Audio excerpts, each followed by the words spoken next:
చూస్తున్నారు తెలంగాణ సమాచార్. శ్రీపాద రావు గారితో కలిసి పనిచేసే అవకాశం రావడం అదృష్టంగా భావిస్తున్నాను.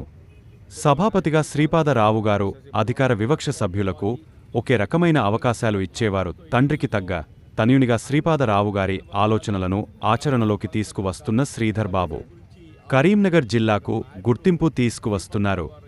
MLC T Jeevan Reddy. నాకు అదృష్టం ఏంటంటే వారితో నేను 83లో ఆనాడు శాసనసభలో కలిసి పనిచేసే అవకాశం, అట్లా 89లో కూడా కలిసి పనిచేసే అవకాశం వచ్చింది.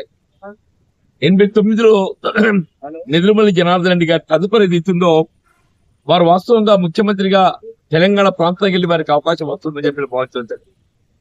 ఆ దశలో వారు శాసనసభ సభాపతిగా బాధ్యత చేపట్టి శాసనసభ ఏదైతుందో అంటే వారు వాస్తవంగా నిజమైనటువంటి ఒక సభాపతి అంటే అందరికీ సమానమైనటువంటి ఒక అవకాశాలు కల్పించేది.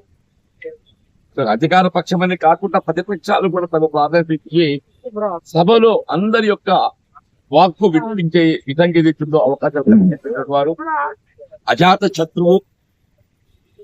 వాస్తవంగా వారు చూస్తేనే ఒక విధమైనటువంటి ఒక ప్రేమ ఆప్యాయత వారిలో కనబడింది అని చెప్పండి.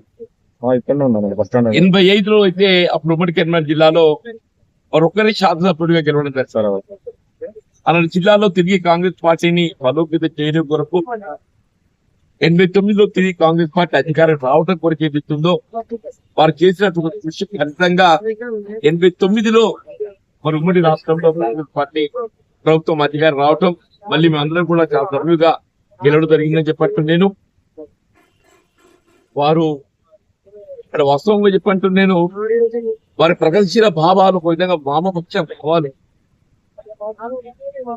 ఆనాడు మరి నిరుపేద వర్గాలకు అడ్డంగా నిలవడం తన బాధ్యతగా భావించేటటువంటి వారు. మంత్రి ప్రాంతాన్ని బాధ్యత వహించడం అంటే మామూలు విషయం కాదు. అది విస్తరించబడ్డ ఒక ప్రాంతం, అటవీ ప్రాంతం, విధంగా పారిశ్రామిక ప్రాంతానికి కూడా అనుబంధం ఉన్నది. గోదావరి నది తీరాల పుణ్యస్థలం ఏదైతుందో వారు ఇవాళకి కూడా మరి రాష్ట్ర స్థాయి లోపల వారి నాయకత్వం యొక్క భావాలను గుర్తించుకోవటం, వాటిని తలుచుకోవటం జరుగుతుంది. ఇదమైనా వారు చివరికి దురదృష్టకరం ఏంటంటే తీవ్రవాదుల ఘాతకానికి వారు బలి కావడం దురదృష్టకరం.